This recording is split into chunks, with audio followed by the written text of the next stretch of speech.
This is the On Target Preparedness podcast with David Hesselmeyer. This podcast is devoted to discussing the challenges, proven methods, and success stories in emergency management for all types of agencies. Here is your host, David Hesselmeyer.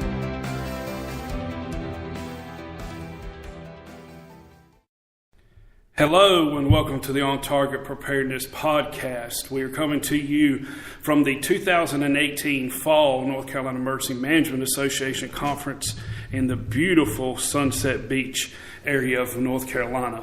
We have a very, very special program for you today. I'm very excited about the guest that we have here. Luckily, I can say he's a very dear friend of mine, and we'll be bringing him on in just a second. So as we always start out with, we just want to tell everybody to please keep all those areas that have been affected by disasters and emergencies in your thoughts and prayers. There's still places in North Carolina and Florida that are recovering from major hurricanes and things like that. And of course, there's always disasters happening on a more smaller scale that are still very impactful on the people that they deal with.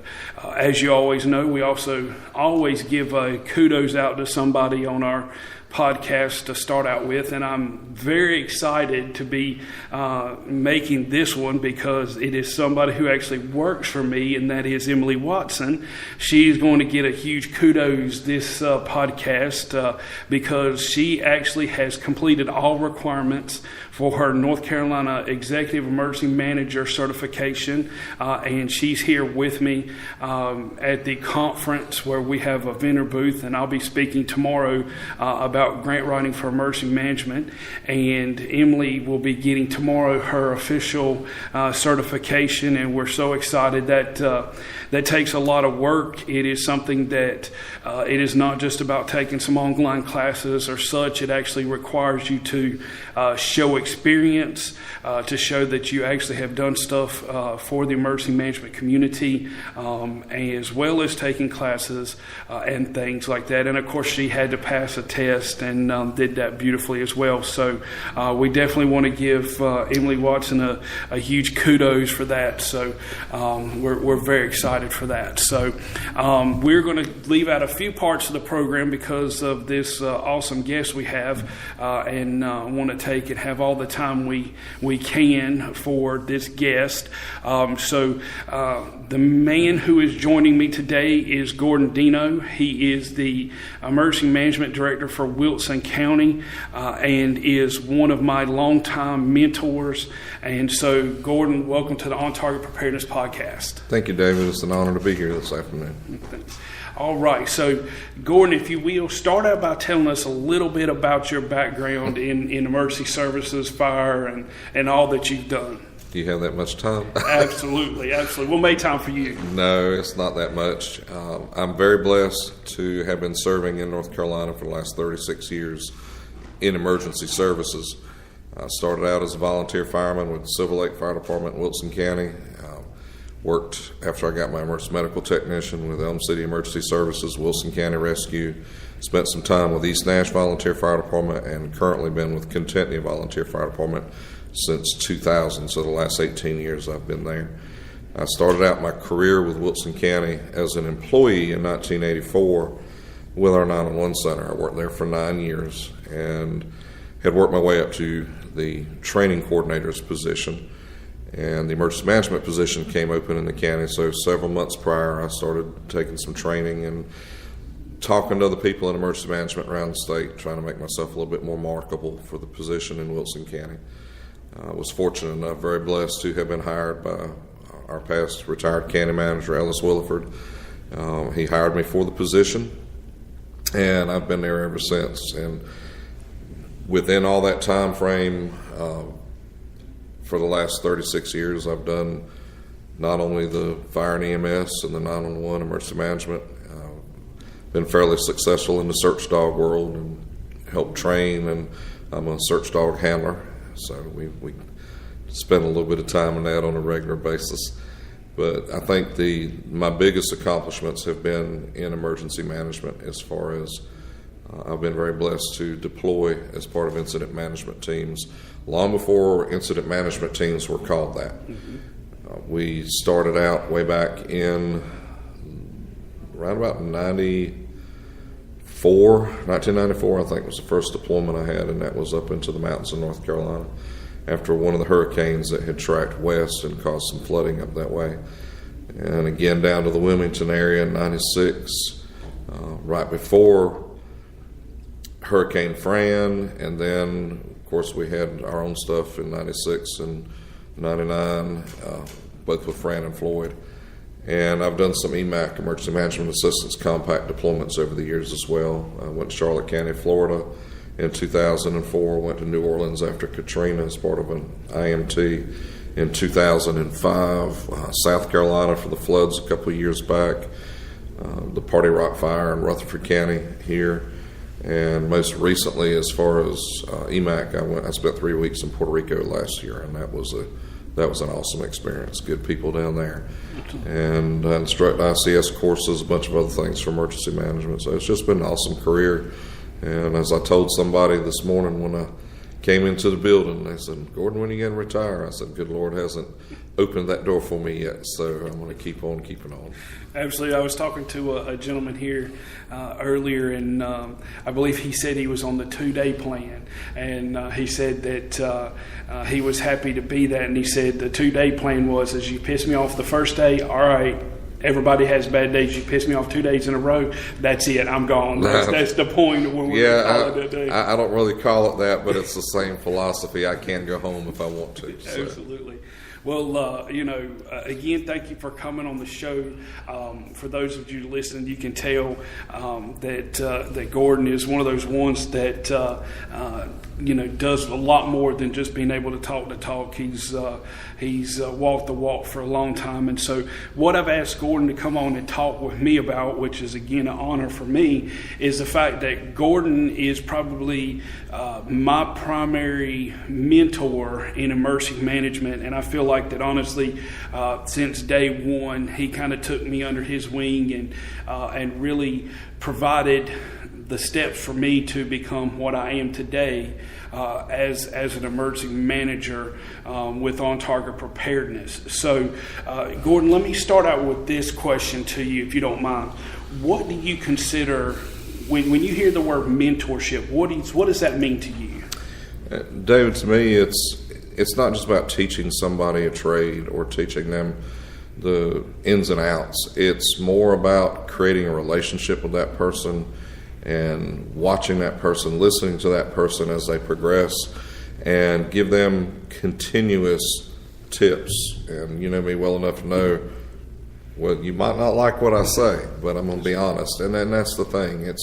It's about walking beside somebody, not walking in front of them or behind them. It's walking beside them and helping that person get to where they want to go. Absolutely, and I and wholeheartedly agree. We were talking before that not to say this to pick on anybody, but just about anybody can teach. You sit there and I'm not an engineer, but you give me an engineering book, you let me read a chapter, I can teach you something. It may not be exactly what it is, but it takes somebody a little bit more caring, a little bit more forward thinking, that when you're sitting there and going, you know what, I've got to find a way to take experiences I have had and let you experience them as close as you can without having the ability to go through them. It's sort of like we talked about is, why do we do exercises? Well, because disasters don't happen every day for us, so we do the exercises to get us as close as we can to that realistic. And, just like with you, with some of your deployments, I've never deployed out of state.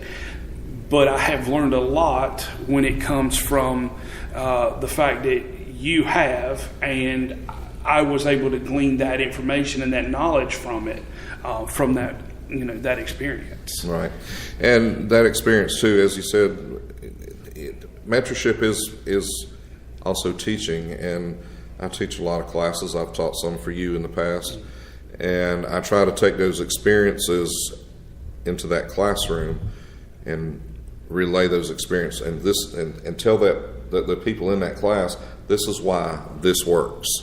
We responded to this location, and this is what we had, and we took these principles and applied them to this situation that they had and helped them fix their problem.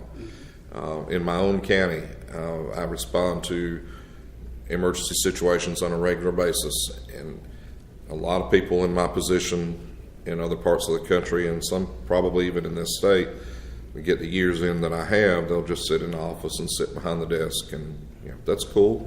That's what they want to do. I can live with it. But I feel like the responders I have in my county need more help than that sometimes. And I can't tell you the number of times I've been on incident scene, and the incident commander said, Gordon, will you no, I won't take this over for you. I will stand here beside you, and I will help you with this situation, and together we'll get through it, but you need the experience of managing this so that when it happens again, you can deal with it. And to me, that's the same way as being a mentor in emergency management. And I look back when I started this in 93, Nick Waters, who was the emergency manager in Orange County at that time, he and I bumped into one another, and he started talking to me, and Nick was one of my mentors. And Mark Munden, who worked with North Carolina Division of Emergency Management at that time, is one of the people that helped mentor me and helped me through. He helped me with the state process and how things were supposed to work, and Nick taught me the basics on the county level, and made me understand that there's a couple ways to do emergency management. I can do it the way that the textbooks say I should do it, or I can figure out the way that my county, Wilson County, North Carolina, needs to have it done and do it that way. And that's what we did, and we've grown, I think, is a fairly successful program. Absolutely. I mean, I think that's one of the things that sometimes we miss, and I've had this argument with people too. People will sit there and say to us that, when we develop a plan for somebody, most of the time it doesn't have decisions made for them in the plan. Right.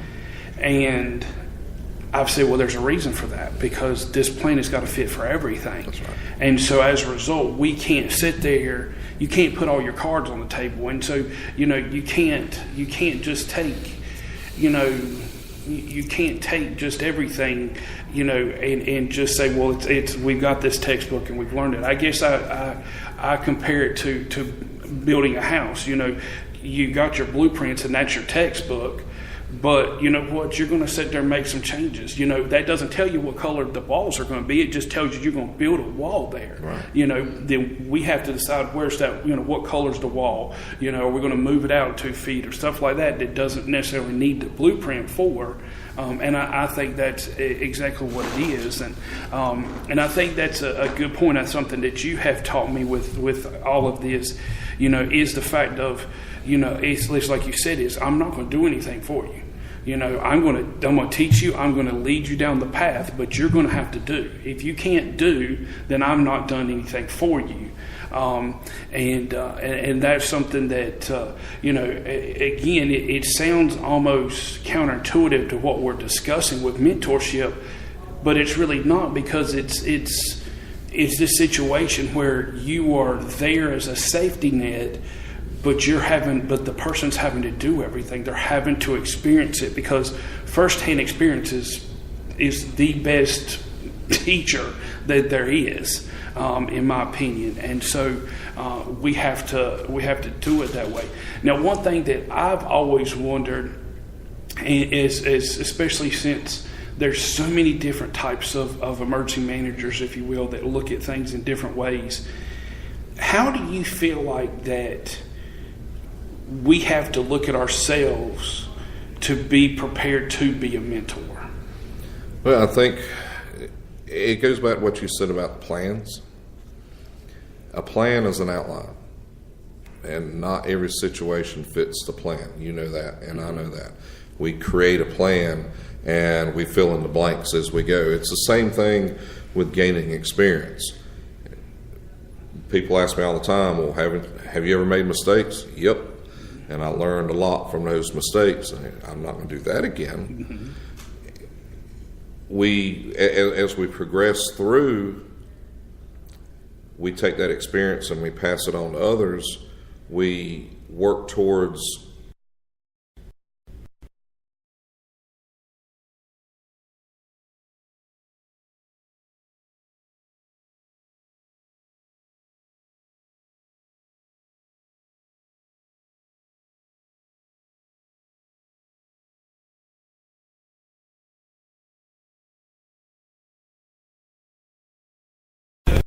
experience, as you said. We can I get in arguments with people all the time. We can train we want. And one of the most recent arguments I had with somebody was in law enforcement and shoot or don't shoot. You have 6 seconds to make that decision. And people say, well, they're trained. Well, no, they're not. They're trained to understand the signs of something to get ready.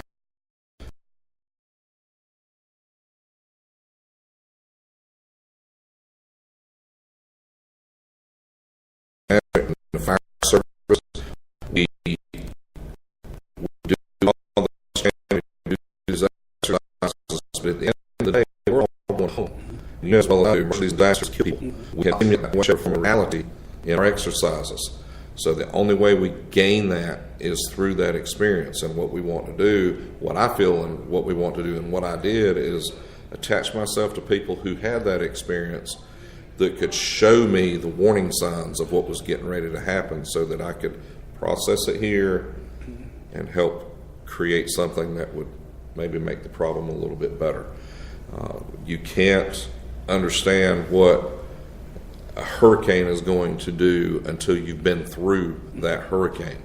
Once you wake up the next morning, if you will, you step out of your emergency operations center, it's been raining all night and the wind's been blowing all night. Had exercises on it before, but when you went outside after exercise, it's beautiful weather. Come outside after the hurricane and your county's divided into 3 sections because it's flooded, and you've got hundreds upon hundreds of trees down across the county and miles of power lines. That is not anything that we can simulate in an exercise. Absolutely. And so you align yourself with people who have those experiences. And now what I've tried to do is offer myself out as a mentor and that to different people. I don't push myself on anybody. You ask me. A very good friend of mine, Michelle Brock from Winston-Salem, she and I talk about things on a number of times to do the same thing. She's learning. She's been in emergency management now for 12 years, and she's excellent at what she does. I can't say that I've really helped you that much or that I've helped Michelle that much, but what I see is people who stop and think about what they're doing and who, instead of just reacting, are proactive to making it better prior to. Absolutely. I mean, and that's, and that's the thing is, I've often thought, and really when I asked you to come on the other day and to do this podcast, I really sat there and it was weird because I started thinking, I'm like, because I can't remember. We've known each other for years and years and years, but I was sitting there and I was like, I can't even remember how I met Gordon. I was like, it's been, I remember some early on times, like I remember in, I believe it was 2006 when we rode together to a PAM-FLU summit at UNC Chapel Hill and some stuff like that. But, and it just kind of, the more that I saw the way you operated and the way you did things, for me, it was that thing where I did read, because I was like, that's the way I want to be. Mm-hmm. I want to, and it's not always the way. Let's see if I can say this the right way I want to say it. It's not always the exact knowledge, which I think goes back to your point a few minutes ago. It's also the process and the way you think. It's, like for instance, you and I've talked about it a lot, especially the last couple of weeks, dealing with exercise specifically, and how, you could take an exercise and if the first 5 minutes you throw a few things in that's not realistic for it, you might as well shut the shop down. It's right. Done. And so, that's one of the things that when we are being asked, even though it may cost us business, I start asking, what are you trying to do? What are you trying to accomplish in quote-unquote test? What are your objectives? And as soon as they start throwing things out that's not going to happen, I'm done. I will sit there and say, you know what, that's not going to be valuable for y'all. Yeah, I can make money off of it, whatever, but that's not what we're out here. You know, one of the things, since we've had the chance to work together for a few things like the CMS exercise series, you know, that was one thing that was big to me, is at the end I was able to look at you and Rodney and go, hey, did y'all learn something, or did you get something out of this as a county? You know, and that's the point. That's the thing. And too many times, just as with people who do exercise and stuff, that's something they lose because they've been not taught a process in a way to think. And so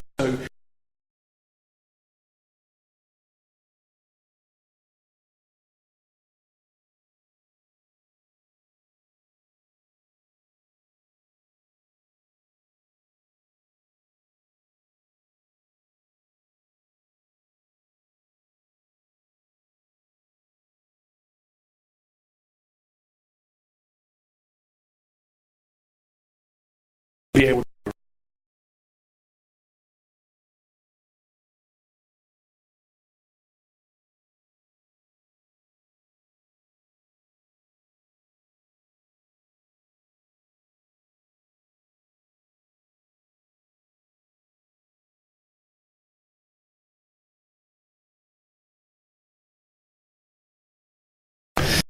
the right person that really needs to be leading that kind of thing up.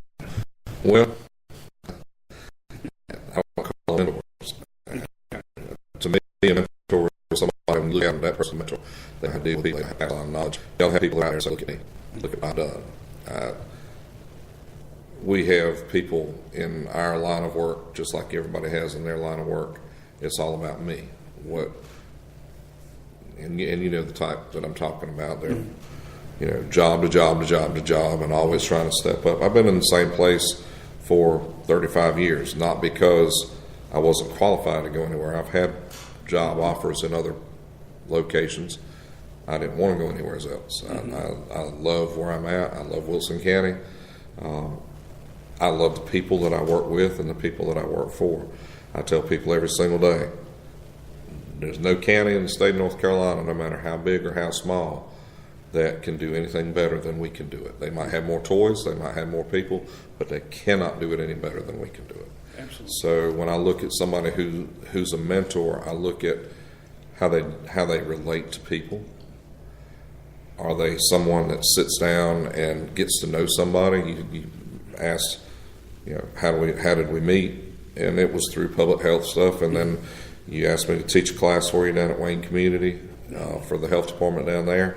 We went down and did that.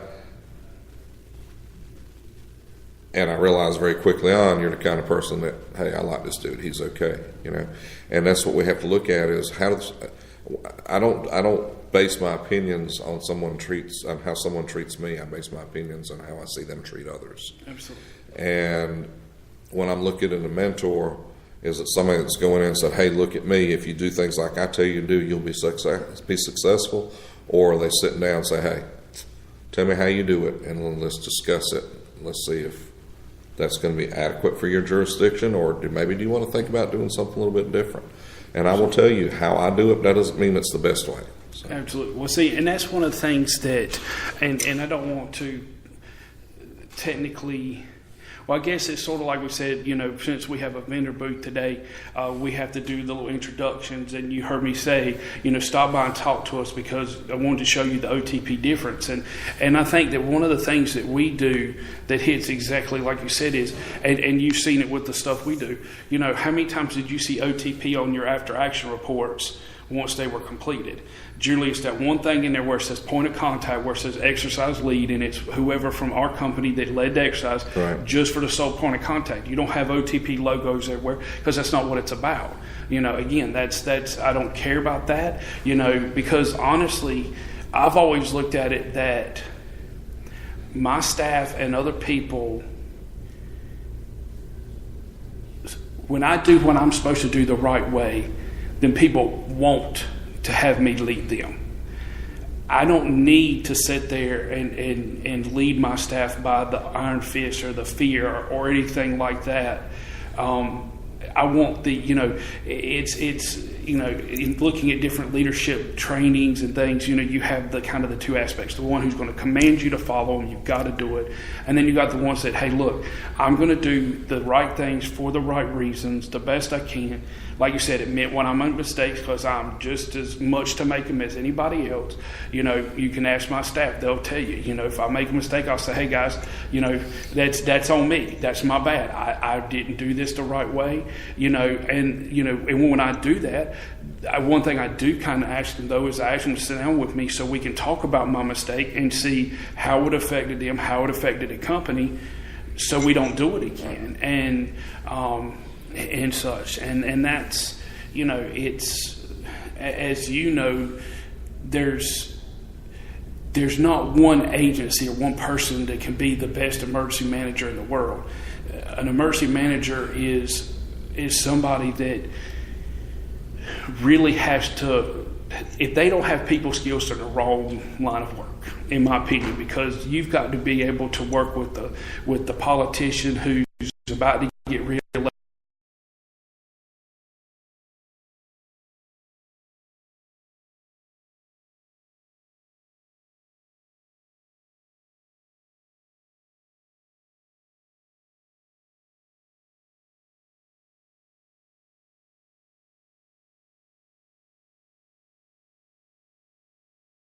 It's not.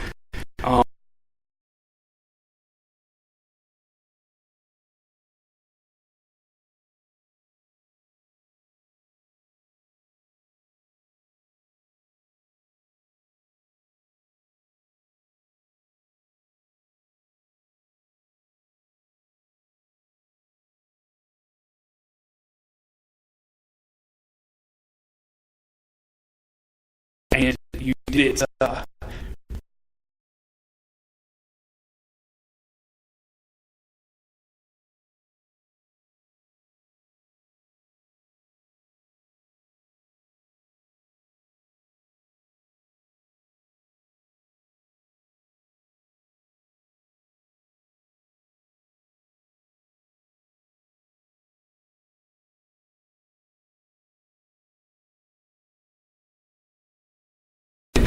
Experiences and that it was all right, sit down, here's the lecture, you better listen to that test. It was all right, here's the stuff, and now let me explain how this really matters. So how, when you do that, and you're sharing that, how do you think it is different with that experience? Again, we talked about earlier, look at a book and read that information and teach it. The incident command classes, and we were teaching the higher level ICS 300 and ICS 400 classes. First of all, not every incident commander that works in emergency services is going to have an opportunity in their lifetime to use that level of incident command. 95+% of our incidents are over in 2 hours or less. It's those few percentage that we get that go on for days and weeks and sometimes even months or maybe even years. Mm-hmm. And going back to Ms. Smith and her staff, they were awesome. They came in with an open mind and wanted to learn and sat down, and we had a good time. I did find out that somebody knew how to put possums in mailboxes, but we won't reveal who that was. But they were good people, and they listened and they learned and they took it seriously. And the experience that we relayed to them wasn't. I try hard not to make it war stories because it's very easy to get off into I try to make it relevant to what it is that we're talking about at that particular point. And I'll use a prime example. We were talking about documentation and using ICS 211 forms and 204s and 214s. Last year I led a 6-person team to Utuado, Puerto Rico. Never been there until then. And had a huge disadvantage because Gordon doesn't speak Spanish. Mm-hmm. Fortunately, they sent somebody with me from Charlotte Fire Department. Mr. Carlos Rodriguez went with us, and he was able to handle that part of it for us. But what impressed me so much about them, the zone there, they have PREMA, the Puerto Rico Emergency Management Agency, is broken up into zones, kind of like our areas here, and their zone director is pretty much equivalent to our area coordinator. Well, theirs was Senor Angel Perez, great guy, super cool dude, had a really, really nice restored CJ5 Jeep that was just out of this world, and just a great guy. And when we got to talking to him and explaining to him about documentation and, what can you show us that tells us what you've done, this man went over, first thing he did was he pulled out a ledger. And in that ledger was everything, every conversation they'd had, phone call they'd had relating to the storm. And then he pulled out files and files and files of ICS 214 forms attached to 204s. Every day, the people that were assigned it, they were given their 204 and their 214, and they had to complete them before they left the shift that day. Mm-hmm. Every piece of documentation you can imagine.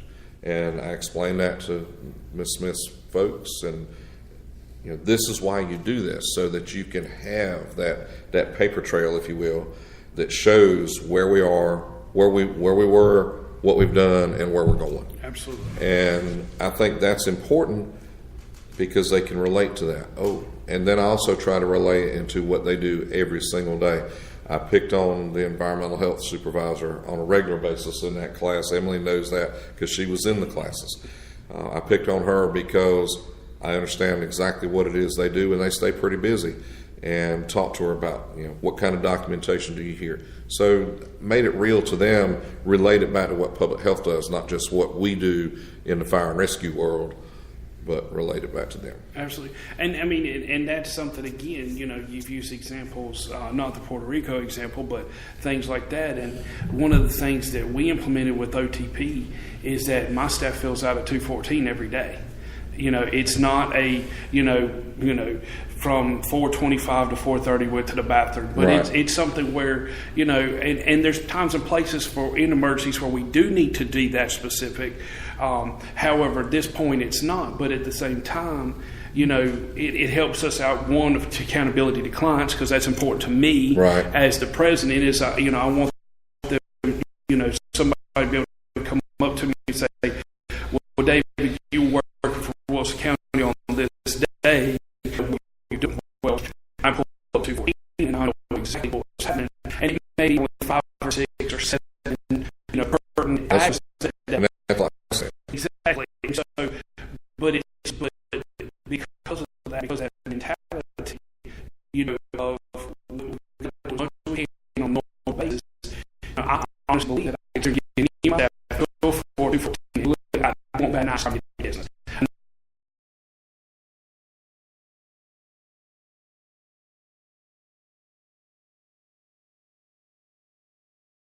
We have that ability to relate.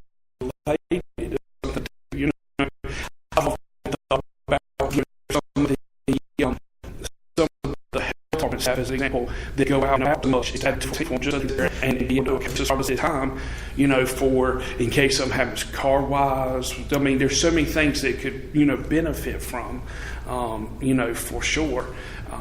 So let me ask you this then, when, and hopefully that I'm not one of these people, and I think I know what your answer may be or may somewhat look like. So being the fact that that's not happened to me, I figure I'm not. But what do you do, or how do you think you handle, that person who you are mentoring when they start, that mentality of the prima donna, been there, done that, or the person who's just that habitual, tell me how you do it, let me learn from you, and then you sit there and see them and take something and they always go exact opposite of the way you do? Well, first, to defend part of that, they have to learn which way works best for them. My way may not be the best way, but when we have a situation and they have that type of attitude, I'm going to sit back and watch them, because first and last, they're going to start realizing this isn't the way to go. And you've heard the old saying, give them enough rope, they'll hang themselves. Mm-hmm. You give them just enough to where they start feeling the pressure, they start feeling the heat from that situation. And there's a fine line there, because that if we make a mistake in what we do and somebody dies, we can't fix that. Right. At the bank, somebody makes a mistake, they can go back and count their money again, they can fix that. The local fast food restaurant gives you the wrong order, they can take your order back and they can fix that. If we cause somebody to die in what we do, there is no fixing to that. We just bought it. So I'll sit back and watch them. Okay, you know what you're doing, have at it, but bail them out at the very last second that I feel is appropriate, because we don't want that bad situation to happen. And some people say that's kind of harsh. I did it years ago in my 911 center when I worked there. Had a telecommunicator in training, and this was back when we had punch cards. We didn't have computers, and they punched out a police officer, and we were super busy, and I'm sitting back and they're doing their work.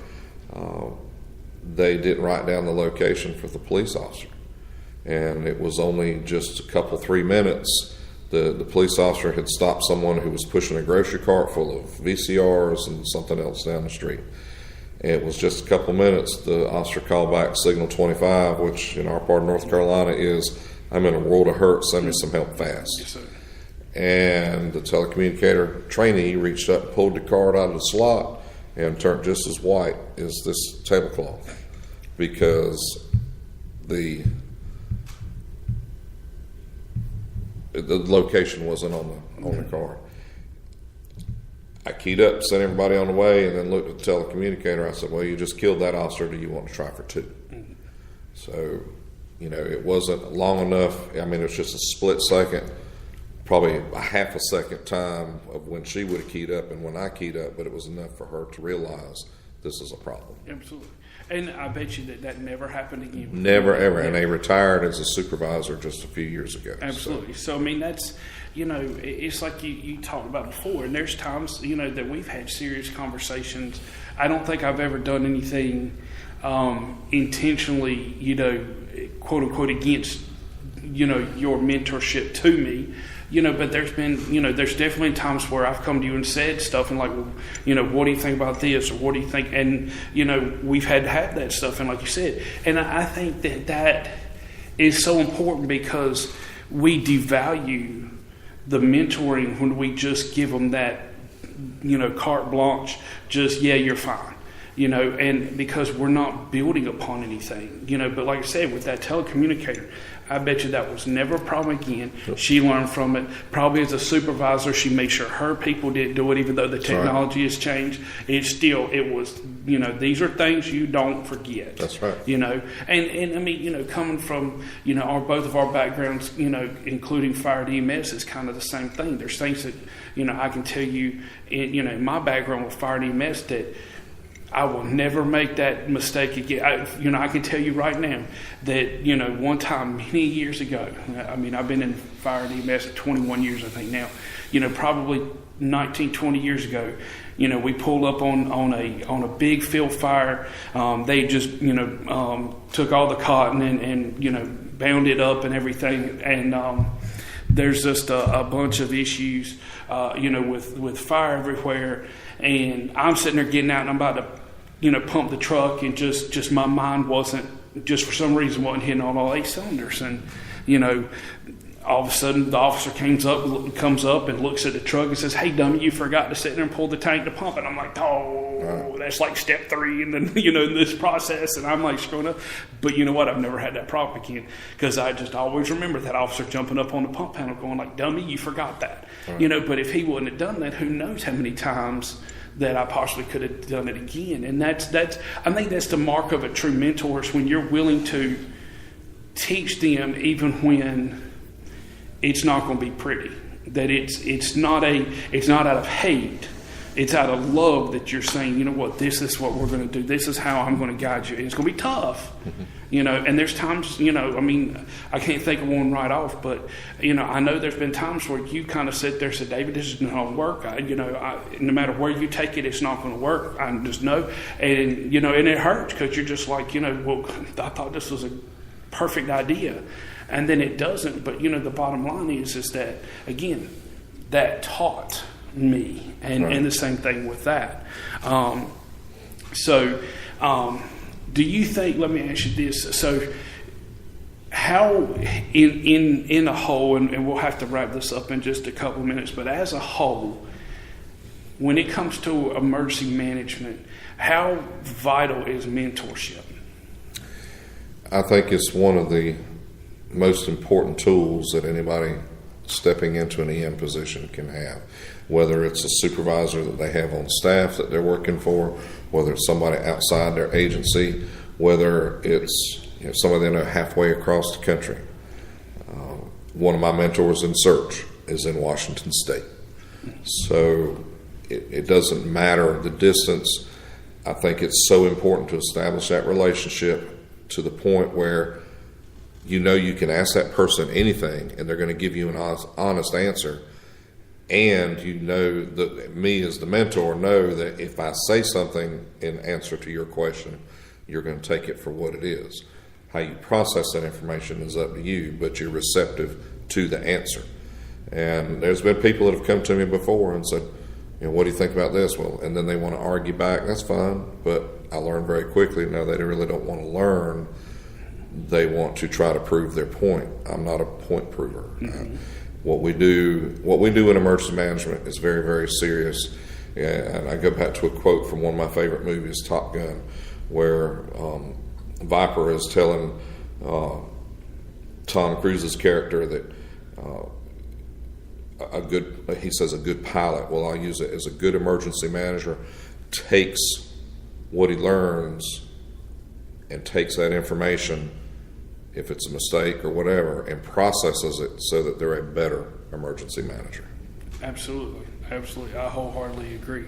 I guess, absolutely we shouldn't be people who try to prove a point. I guess the way I look at it is we're problem solvers, and when you're proving a point, you're not solving a problem. You're creating more problems than what you have. You're wasting resources. You're wasting effort. That's right. For sure. So we're almost out of time here. So Gordon, I want to tell you from the bottom of my heart, thank you for being a mentor to me.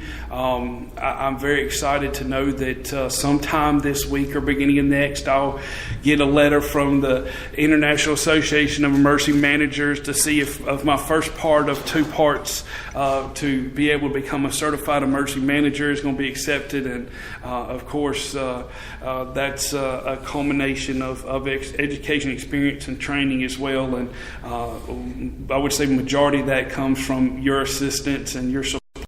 And I want to thank you for that, as well as for coming on the podcast today. Thank you, David. I've enjoyed working with you all across the years, and I treasure your friendship. Same here. Thank you so much. And if you ever get a chance, stop by and see me in Wilson County. Maybe you'll get lucky and Jax will be there at the office with them, and you get to have a good time. So. Y'all, thank y'all so much. Be looking out for us. Check out our Facebook page, On Target Preparedness, and our website, ontargetprep.com. And be looking out for us as we'll be.